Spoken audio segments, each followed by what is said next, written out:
Saludos, bienvenidos a Televisión Canaria, gracias por estar con nosotros un día más aquí en 30 Minutos. Hoy la verdad que recibo con satisfacción a un amigo, a un buen amigo. Germán López es uno de los grandes timplistas que tenemos en nuestra tierra y sin embargo muy joven. Germán, bienvenido. Muchísimas gracias. 28 añitos. Sí, señor. Recién cumplidos además. Sí, hace poquito. Y uno de los grandes del timple de Canarias, ¿eh? Bueno, uno de los que intenta trabajar muy duro para dedicarse a esto, que ya eso me parece ya que tiene bastante mérito. Bueno, pero si le sorprende la juventud de Germán López, sorpréndense aún más con la juventud de Laura Valido. Laura, ¿qué tal? ¿Cómo estás? Bien. Laura es alumna de Germán. Sí. Si uno echa la vista atrás, Germán, 4 generaciones de timplistas. Totoyo Millares le dio clase a José Antonio Ramos. José Antonio Ramos le dio clase a Germán López y ahora Germán López le está dando clase a Laura Valido. Sí, la verdad que es muy bonito, ¿verdad? Cuando yo era muy pequeñito tengo muy presentes, además, muchos recuerdos con José Antonio, cuando iba a su casa en un primer momento, después ya en la escuela. Y supongo que de alguna manera, bueno, pues para ellos también viene a significar lo mismo, ¿no? Ver además toda esa trayectoria de estos músicos con sus discos, con la cantidad de conciertos que hay por ahí. Para mí por lo menos ha sido algo muy especial siempre y espero que, bueno, que para ellos también y que eso sea un estímulo constante para estudiar muy duro y para sacar proyectos con el timple delante. Oye, Germán, a todos nos afectó muchísimo la muerte de José Antonio, sobre todo aquellos que les teníamos mucho cariño a José Antonio Ramos, pero me imagino a ti que eras su alumno, ¿no? Además, sí. No eras un alumno cualquiera, eras su alumno, ¿no? Hombre, yo fui quizás de los pocos, por no decir el único, que estuvo con él, que desde que empecé a estudiar timple hasta el final estuve siempre con él. Otros alumnos, pues a lo mejor en algún periodo de tiempo pues estuvieron en alguna escuela de música o dejaron de estar en contacto con clases. Pero yo entré en contacto con él y con su familia a los 5 años, cuando yo tenía 5 años, y hasta que se produjo su fallecimiento, ¿no? Y además en ese transcurso de tiempo pues también surge la idea de montar la escuela de timple, en la que también daba clases. Él fue quien produjo mi primer disco, el Timplísimo, la idea salió de él además. Así que bueno, mi vínculo con José Antonio es algo que va mucho más allá de lo musical, ¿no? Es un personaje muy importante para mí y que está muy presente en todas las cosas que hago, por supuesto, ¿no? Porque era mi ídolo, mi profesor y siempre ha sido y seguirá siendo un ejemplo a seguir, sin duda. ¿Y el espíritu de José Antonio Ramos sigue en tus cuerdas? Bueno, yo creo que sí, es algo inevitable, ¿no? Porque como acabo de comentar, yo desde muy pequeño he admirado a José y siempre quería ser como él, ¿no? Cuando iba a sus conciertos, digo, ay, ese tema me lo estoy aprendiendo en clase, iba a casa y lo tocaba, o ponía sus discos y tocaba encima, además de, bueno, sus gestos y todas esas cosas que tenía, que es algo que en lo que siempre he tenido muy cerca, ¿no? Entonces supongo que todo eso pues uno lo va asumiendo y además en la escuela pues se intenta también potenciar pues todo ese método de timple y esa manera de concebir el instrumento que creo que quizás a él le debemos esa visión universal del timple, ¿no? Claro. ¿Y Laura tuvo la suerte de conocer a José Antonio? Sí. ¿Sí? ¿Qué aprendiste de él, Laura? Pues la verdad que fue muy pocas cosas porque fue en un curso que hizo en Valsequillo y yo era muy pequeñita. ¿Cuántos años tenías en aquel momento? Podría tener unos 7 años. 7 añitos. Y qué guay. ¿Cuándo cogiste por primera vez tú el timple, Laura? Con 6 años. Con 6 años. Bueno, te gana aquí Germán, que empezó con 5. Por 1. Porque Germán cogió el timple porque no llegaba a la guitarra. Sí, señor. Fue muy divertido aquello, sobre todo porque nadie se dio cuenta en mi familia. Además, lo recuerdo muy claramente. Tener la guitarra que cogida, apoyar la barbilla encima. Lo recuerdo, pero en serio, como si fuera ahora. Y la mano colgando por encima. Y no me llegaba a las cuerdas. Y el profesor dijo, pero es que no puedes estudiar guitarra porque físicamente es imposible, ¿no? Entonces me enseñó el timple, dice que empiece con su hermano pequeño y ya cuando vaya creciendo pues ya se pasa a la guitarra. Y te dijeron ahí lo de no puedes con la guitarra grande, coge la guitarra pequeña. Coge la guitarra pequeña, su hermano pequeño, en el colegio donde estudiaba. Ya después fue cuando entró en contacto con José Antonio y ya bueno pues hasta la fecha, ¿no? Y ahí sí. ¿Y conoces a José Antonio porque tus familiares tienen vínculos también con la familia de José Antonio? Sí, mi familia es de Artenara, mi madre nació en Artenara, mis abuelos son de Artenara y la familia de José Antonio también. Entonces cuando, además en Las Palmas, ya nos habíamos ido a vivir a Las Palmas, vivíamos cerca, mis abuelos y sus padres vivían cerca y en aquel entonces pues José Antonio no era José Antonio Ramos sino era el hijo de Fía, ¿no? Entonces mi abuela me dijo, oye Germán, ya que tienes el timple, ¿por qué no te apuntas en clase con el hijo de Fía, que da clases aquí particulares y así aprovechas el timplillo que te trajeron los ¿Y cómo reyes? recuerdas aquellas escenas? Pues las recuerdo, pues, dadas las circunstancias, por supuesto, pues con más cariño, si cabe, ¿no? Pero recuerdo perfectamente mi primera clase de timple, que fui con mi abuelo, recuerdo además, pero lo tengo muy vivo ese recuerdo, mi abuelo Victorino, y fuimos a su casa, abrió su padre, Antonio, y él estaba durmiendo la siesta, se acababa de levantar, y cuando yo veo aquel cachorro de hombre, 2 metros de hombre, con el timple en las manos y sabe, toca algo. Se sentó delante de mí, ¿no? Yo toqué porque sabía, no recuerdo lo que era. Y a mí me enseñaron a tocar, que cerrara la mano, dejara el índice fuera y que moviera la mano, ¿no? Entonces recuerdo muy bien su cara de, pero ¿y este hombre de dónde salió, no? Entonces me dijo, mira, tu primera clase de timple es hoy, recuerda esto, ¿vale? De ahora en adelante es cuando empezamos. Y ahí pues muchísimas tardes donde aparecían muchos niños por allí, familiares y no familiares, donde empezábamos a tocar temas desde el repertorio tradicional a esos temas que él ya iba haciendo de otros estilos. Cuando comenzó con su primer grupo, Trío Timple, los ensayos primero eran en el salón de su casa, quitaban la mesa, quitaban el sillón y allí venía Gustavo y Enrique con el contrabajo y recuerdo pues muy claramente todo eso, ¿no? Y eso siempre fue una motivación muy grande para dedicarme a la música, para estudiar y para intentar en el futuro pues poder hacer aquello que yo estaba presenciando, ¿no? Que era muy especial. Bueno, la semana pasada pasaba por aquí, por 30 minutos, Domingo el Colorado, ¿no? Y entonces estábamos hablando, ¿saldrá algún día una mujer timplista que tenga proyección? Porque casi todos son chicos, ¿no? ¿Qué pasa, Germán? Yo no tengo ni idea, hay que buscar la raíz científica de eso porque son todos machos, coño. Y hay alguna alumna por ahí, pero después, como dejo a Domingo, siempre se quedan por el camino. Así que bueno, cuando... Pero Laura, y por eso está Laura hoy aquí, claro, que es alumna de Germán, va a romper esta tendencia y a partir de ahora vamos a tener una gran timplista en Laura. ¿Promete Laura, Germán? Sí, algo que me encanta de ella es su gran tenacidad a la hora de estudiar. Lleva años estudiando, yo también la conocí antes de darle clase en la escuela en Valsequillo, en uno de esos talleres que impartíamos a través de medianías del timple. Y a ella apuntaba maneras porque le marcabas cualquier cosa y ella es de pocas palabras, ¿no? Eso es ¿Pero qué necesita una persona para ser un buen timplista, Germán? Pues yo creo que es una profesión de mucho esfuerzo, ¿no? Quizás la clave está en tener la paciencia suficiente como para conseguir los resultados cuando vayan llegando, ¿no? Está claro que al principio, cuando uno quiere aprender algo, pues siempre tiene intención de hacerlo cuanto antes, ¿no? Y si puede ser hoy, mejor que mañana. Entonces, aprender a tocar un instrumento requiere mucha paciencia, echarle muchas horas y me acuerdo siempre disfrutar, porque estamos hablando de música, ¿no? Yo me acuerdo siempre de una frase que te leí, que decía algo así como, menos ronerías con N y más estudio del timple. Claro que sí. Hombre, eso es una carantoña, porque al ser un instrumento de origen popular, pues parece que no hay que estudiarlo. Venga, yo toco 3 acordes y con eso es con unos vasitos de vino y ya está. Eso es, y al tercer vaso de vino todo suena mejor, ¿no? Pero sí es verdad que cuando intentamos, como lo que yo intento hacer y otros tantos, pues tratar el instrumento como un instrumento solista, grabar discos, intentar pues situarlo en un nivel emparentado a otros instrumentos ya de mucha trayectoria, pues eso requiere a lo mejor pues mayor dedicación del instrumento y mayor rigor a la hora de tratarlo, ¿no? De todas formas, Laura con 15 años no tiene edad ni para rones ni para vino. Bueno, solamente para timple. Habrá que preguntarle. ¿No, Laura? No. Bueno, ¿y cuándo es el momento en el que tú dices, lo mío es el timple? Porque tú te acercas al timple con 6 años, ¿verdad? Sí, pero en ese momento todavía no le había encontrado lo que le vi hasta que llegué con Germán y con un profesor que tuve antes, porque era raqueo y no me enseñaron el otro lado del timple, que es el punteo. Y ahí fue cuando yo dije, me gusta el timple y no lo he soltado hasta ahora. ¿Te apasionó? Sí. En ese momento, ¿no? ¿Y a partir de ahora qué esperas del timple? A seguir adelante, estudiando, aprender y a ver a dónde llego. ¿Te gustaría tener un disco, por ejemplo? Tú cuando ves aquí, yo tengo aquí el último disco de Germán, que vamos a enseñarlo aquí a pantalla, Silencio Roto, que por cierto ya Germán está preparando uno, que no sé si saldrá este año, ¿no, Germán? Pero bueno, ahí estamos preparando. Estamos ahí en la lucha. Ahí está, Silencio Roto. ¿Tú te imaginas un disquito en el que aparezca la cara de Laura Valido? Sí.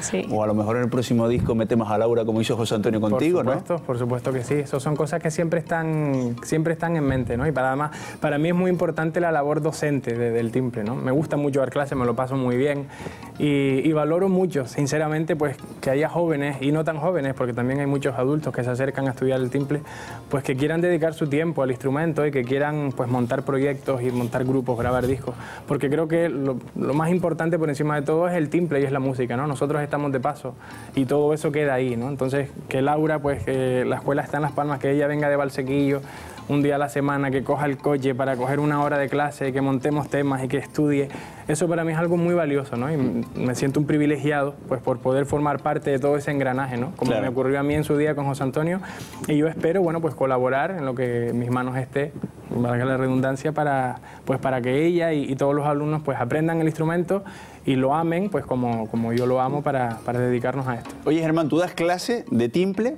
y das clase de música en un instituto convencional también. Sí, en un instituto de enseñanza secundaria. Estoy dando clase en Elías Casas Nuevas, ya llevo ya 6 añitos dando clase por ahí. Y también es muy divertido. Es otra cosa, no se puede comparar a esto, porque aquí intentamos que la formación sea más individualizada. En secundaria ahí está todo el mundo, es educación obligatoria. Pero también es muy divertido y además con este doble componente de, al ser yo un personaje, vamos a decir que alguna que otra vez pues sale famoso, en los medios, sale en revistas, en periódicos. Cuando salió el videoclip por la tele, por ejemplo, te partías de risa, ¿no? Llegabas a clase los... Y decían, no, profe, te vimos, profe famoso. Ellos piensan que soy multimillonario y que no saben a qué voy yo allí, ¿no? Y está muy bien cuando después ves eso, que se te acercan, ay, ¿cómo fue esto? O le cuentas la realidad de todo eso, ¿no? Por decirlo de multimillonario, Germán dice que él va a dar clase en el Instituto de Enseñanza Secundaria para pagar la hipoteca. Sí, señor. Tengo que llenar la nevera y pagar las facturas. Y de momento con la música pues no puedo hacerlo, ¿no? Es una de mis ilusiones. Espero que pronto pues atreverme a dar el paso. Pero bueno, que disfrute mucho. La verdad que ahora mismo, si me das a elegir, prefiero más la parte interpretativa que la parte docente en secundaria. Y una pregunta personal, ¿ya Germán López compró un timplito pequeñito para lo que está en camino? Todavía no he comprado nada, vamos a ver cómo suena eso, pero ilusionado estoy, sí señor. Oye Germán, ¿y ayuda el ser una persona famosa, el tocar el timple para las clases de música, para que los alumnos se acerquen a la música? Hombre, supongo que sí, eso habría que preguntárselo quizás más a Laura, pero yo por la parte que a mí me toca, con José Antonio como docente, cuando tú ves que tu profesor tiene sus proyectos, que él sale al escenario, que puedes ir a escucharlo en un concierto, que puedes escuchar sus discos, eso siempre es un estímulo, ¿no? Porque de alguna manera está implícito el mensaje que si tú haces lo mismo, si tú te esfuerzas mucho, puedes conseguir eso, ¿no? Entonces supongo que hay un punto extra de motivación, ¿no? Cuando un timplista se casa, ¿tiene que tocar a alguien el timple? Pero yo supongo que si yo me casara algún día, no habría un timple en la boda, porque me gustaría tocarlo a mí después en la celebración, ¿no? Porque por encima de todo lo que más me gusta es tocar el timple. ¿Quién podría tocar el timple en tu boda?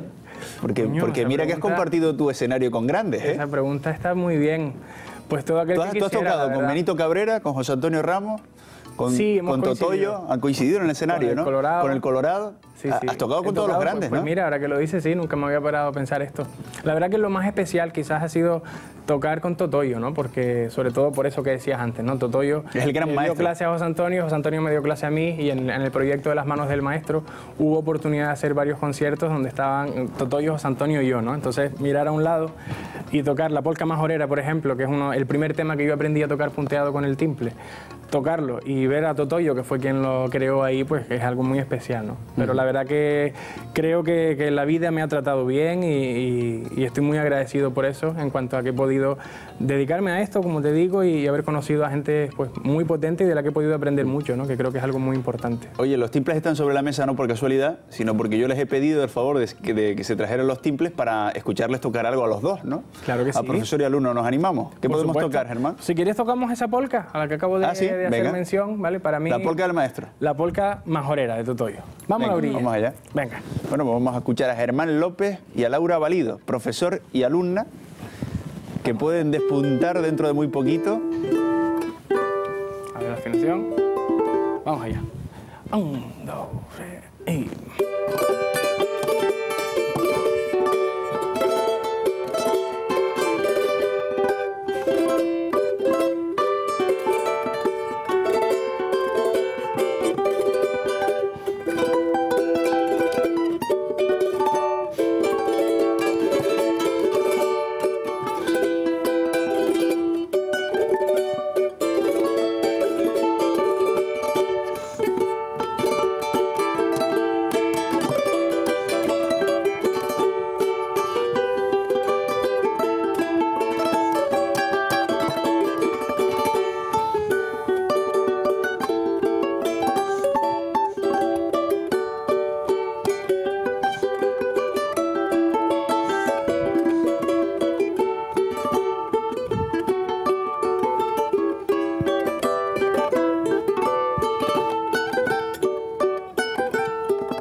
Muy bien, muy bien. Esta Laura promete mucho, ¿no, Germán? Claro que sí. A ti ya te damos el reconocimiento por establecido, pero Laura...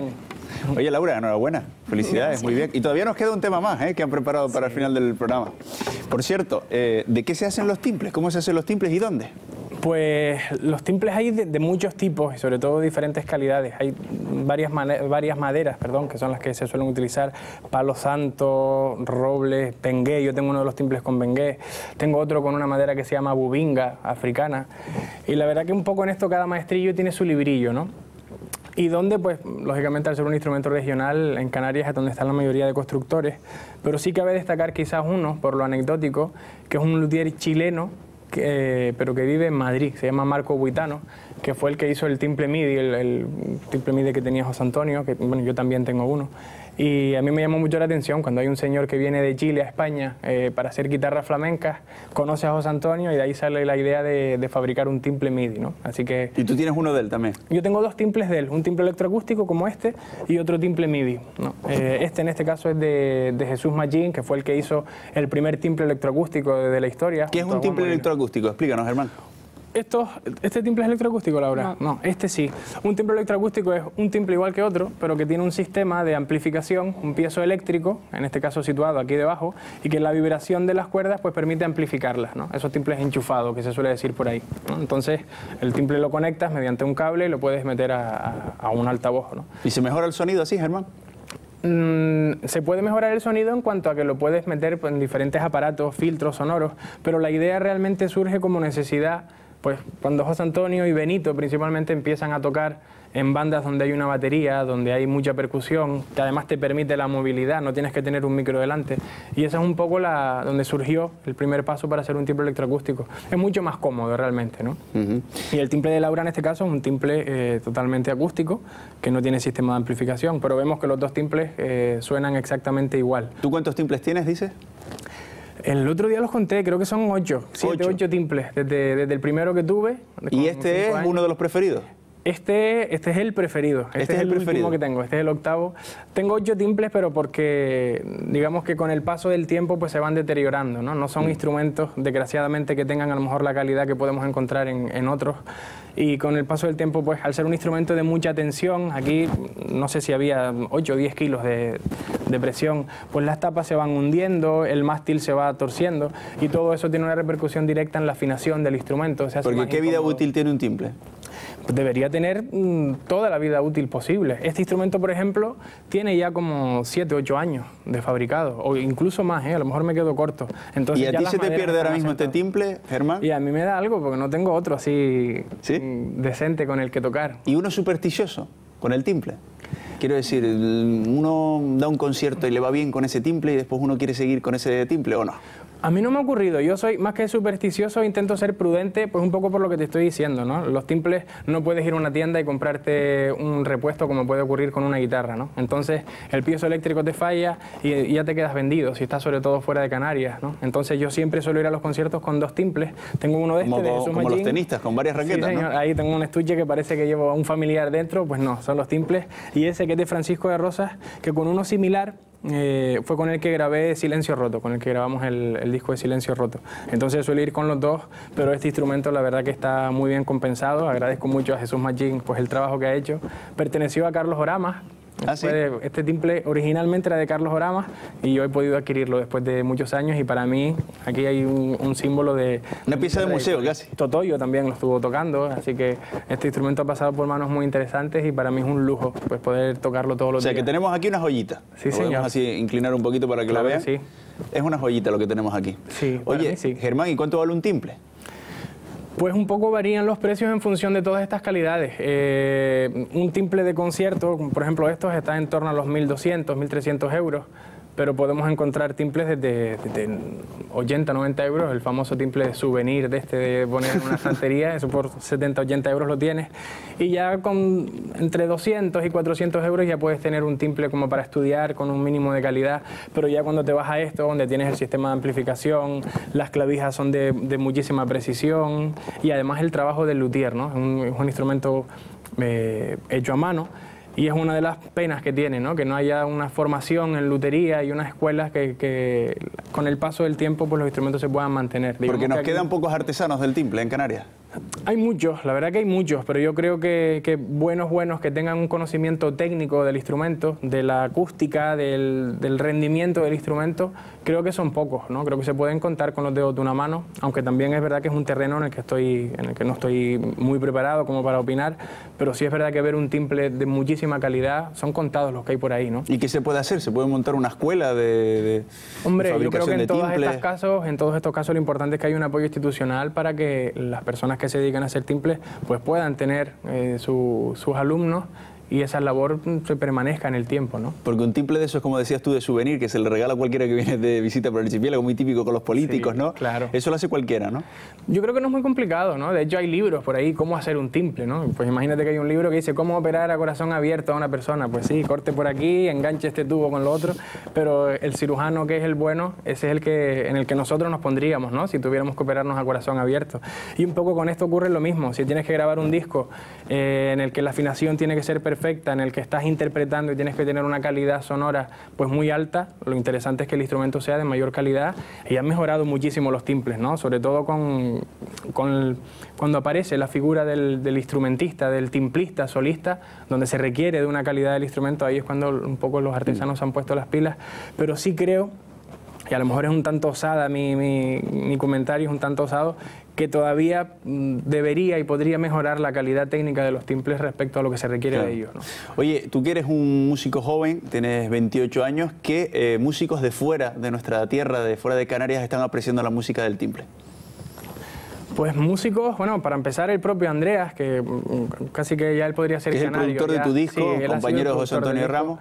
Y los músicos que han intervenido en este disco, Víctor Merlo, un contrabajista, Vicente Borlán, José San Martín, y otros músicos que he ido conociendo, Luis Fernández, que es canario, es de Tenerife, pero lleva mucho tiempo viviendo en Península, en Madrid. La sorpresa que yo más me he llevado, que más grata me he llevado, fue cuando estuvimos en el Café Central de Madrid, tocando durante una semana. Y la verdad que la respuesta que tuvo el proyecto con la gente fue fabulosa, ¿no? Mucha gente no conocía el instrumento, venía gente de fuera, recuerdo que había venido gente de Holanda, gente que vino de Barcelona a escuchar los conciertos y muchos no lo conocían, ¿no? Hablamos medio en inglés. ¿Y qué instrumento es ese? Es un ukelele. No lo conocíamos y quedaban sorprendidos, ¿no?, de ver un instrumento tan pequeño y con la capacidad de hacer música de diferentes estilos y de estar tan integrado en una banda donde a priori pues no tenía cabida el timple. Ahora que tenemos aquí a Laura, ¿el relevo generacional de la música canaria está garantizado, Germán? Yo creo que sí, ¿Sí? Porque, como te digo, por lo menos el del timple, cada vez son más las personas que quieren estudiar timple. En prácticamente todas las escuelas de música ya hay una formación de timple solista. ¿Tú, por ejemplo, cuántos alumnos tienes? Yo ahora mismo en la escuela yo calculo que serán en torno a 15 alumnos por ahí. 15 alumnos. En gran medida también por mi disponibilidad. La verdad que estoy todo el día corriendo para arriba, para abajo, por la mañana en el instituto, por las tardes ahí. Porque si no tendrías más. Yo creo que sí, que hay mucha más gente interesada. Cuando puntualmente das algún taller en los municipios, hay muchísima gente que viene, y no solo jóvenes, sino adultos. A veces viene el padre con su hijo, ¿Ah, sí? o el matrimonio con sus hijos a clase de timple, ¿no? Entonces es muy valioso eso. Se te acercan a un concierto y te compran el disco. No, yo una vez te escuché en tal sitio y yo estoy aprendiendo a tocar tal tema. Yo también he publicado hace poco un libro de partituras, un manual de partituras para timple que se puede adquirir en mi web. Y ha habido, bueno, la semana pasada una persona compró uno de Alemania, ha habido varios compradores de Alemania, de por ahí te mandan el mail, oye, qué bien, qué curioso esta partitura, ¿cómo puedo escucharla? No sé qué. Y te das cuenta que ahí a veces llega a rincones que uno no puede calcular previamente, ¿no? Y eso, como hemos estado hablando, creo que es un estímulo. Los chinos se interesarán también algún día, seguro. Cuando cojan el manual de esto vas a ver tú la de timple que va a salir por ahí. Oye, Laura, ¿y tú qué percibes? ¿Las nuevas generaciones tienen gusto por la música canaria? ¿Hay, como decíamos antes con Germán, relevo generacional? Yo creo que sí. ¿Sí? Sí. ¿Qué les gusta? ¿Qué les atrae de la música canaria? ¿Tú, por ejemplo, tienes en tu iPhone o en tu iPod la música canaria, la música del timple? ¿Sí te has pasado temas, sí? Sí. Pero no conocerás a muchos que hagan eso, ¿no? Lo más tendrá música comercial y música pop. Sí, algunos se avergüenzan. ¿Sí? ¿Del timple o qué? No, de la música canaria y el timple y eso, pero... ¿Y qué le dice a Laura cuando se encuentran personas así que se avergüenzan de la música de nuestra tierra? Es la música nuestra y hay que quererlo, primero lo nuestro y luego lo de afuera, con lo cual yo creo que no hay que avergonzarse. De todas formas, aquí está el caso de Germán. Germán se ha nutrido de la tradición canaria y lo ha fusionado pues con otras variedades musicales, ¿no? Desde el jazz, pasando por New Age, a todo lo que te has podido encontrar y todo lo que has podido absorber, ¿no? Sí, bueno, esa es un poco la idea, ¿no? Está claro que el origen del instrumento es la tradición y ahí tenemos, creo, que a Domingo el Colorado, que es el máximo exponente y un pedazo de timplista. Es alucinante lo que ese hombre hace con el timple en las manos y además un tío genial. Pero también es cierto que hay un terreno quizás más de fusionar y de evolucionar el instrumento, que se trata de eso, ¿no? De emparentarlo con nuevos instrumentos, con nuevos estilos, y esa es un poco la línea en la que yo intento desarrollar mi trabajo, ¿no? Pero por supuesto que el origen del instrumento está ahí y debemos conocer el repertorio tradicional de timple y tocarlo, interpretarlo, ¿no? Como nosotros hemos hecho ahora con la polca o como tan habitualmente se hace, ¿no? Claro, Creo que una cosa no quita la otra, ¿no? ¿Hacia dónde va la música con el timple? O sea, si nos ponemos a analizar Totoyo, José Antonio, tú, ¿qué será lo que toque dentro de unos años, Laura? Si hacemos un análisis de la evolución, está claro que hemos podido comprobar una expansión del instrumento, ¿no? Y quizás es lógico, cuando partimos de lo que tenemos en casa, de lo tradicional, Totoyo empieza a coger esas melodías que no se hacían con el timple, sino con una bandurria o con una voz y las lleva al instrumento. Ya cuando viene esa segunda generación, pues ya empiezan a meter el instrumento en otros estilos, en otros formatos de banda, ¿no? En otros festivales, en otro tipo de escaparate que no es el propio del timple. Nosotros pues estamos intentando recoger esa idea y desarrollar nuestro trabajo. Yo la verdad que algo que me apasiona de este trabajo es que no sé lo que voy a hacer dentro de 2 o 3 años, ¿no? Eso es algo que me estimula muchísimo, ver pues qué me gustaría hacer y profundizar. Esa es una de mis metas, que es no tener el trabajo ya establecido de antemano. Y yo creo que ellos lo que han recogido, que en cierta manera es lo que estamos recogiendo nosotros, es por encima de todo que el timple es un instrumento más, ¿no? O sea que yo creo que el mensaje podría ser pues que Laura con su timple puede hacer la música que ella quiera y que eso es válido. Y insisto, lo importante es la música y lo importante es claro, los sonidos que ahí salen, más que el instrumento con el que lo estás tocando y de dónde viene. El instrumento, ya lo dice la palabra, es un instrumento, es el que permite sacar el mensaje y está claro que todos los instrumentos tienen un origen en un lugar y con un tipo de música, pero eso no quita que con un timple, y ya lo hemos comprobado, se pueda tocar un tema de Sting o un tema de Eric Clapton o un tema de los Beatles o una folía. Claro, estamos llegando al final de esta conversación y no quiero dejar de recordar que la gira de Germán por toda Canarias continúa. Además, tenemos que subrayar 2 citas. Este viernes estará en Teguise, en Lanzarote, y el sábado, este sábado estará en Gran Canaria, concretamente en el Cruce de Arinaga. En el Cruce de Arinaga, en Agüime. La verdad que pues muy bien acompañado. Va a estar Andreas Fritbis con nosotros, va a estar Antonio Toledo, un guitarrista excelente, Marco Valero, que es el contrabajista que habitualmente me suele acompañar, y además tendremos la colaboración. En Lanzarote estará Pedro Manuel Afonso, tenemos 2 cantantes invitados, Pedro Manuel Afonso, y en Gran Canaria va a estar Luis Morera, ¿no? Que es un músico al que admiro desde hace muchos años. Además, en Canarias Radio de la Autonómica hemos estado promocionando esta gira, y qué bien suena el timple cuando aparece ahí en nuestra sintonía en Canarias Radio de la Autonómica, el timple de Germán. Sí, no, la verdad que muy agradecido a ustedes, pues porque a fin de cuentas, si la gente no se entera de que están los conciertos, pues nosotros no tendríamos trabajo, ¿no? Así que de verdad me ha llegado el cariño que ustedes le han dedicado a este proyecto y ese arrope que han tenido todos estos conciertos, y la verdad que esto ha sido pues una especie de sueño cumplido, ¿no? Nunca imaginé tener tantos conciertos así en Canarias y sobre todo rodeado de tan buenos músicos, ¿no? Y encima hoy aquí con Laura, pues también un lujo tremendo. Bueno, señores, yo tengo muchas ganas de escucharlo otra vez. Si claro, le parece bien, nos vamos un rato hablando. Nos vamos a despedir con más música ahí con Laura, que es una timplista, que va a ser timplista mujer, la primera timplista mujer con proyección. Señores, un placer de verdad estar con ustedes. Muchísimas gracias, Mayer. Encantado de estar aquí y nada, aquí estamos para lo que ustedes quieran. Laura, mucho éxito. Muchas gracias también. Nos vamos a despedir con la música de Germán López y Laura Valido. Que tengan un buen día. Que la pasen bien. Pasito.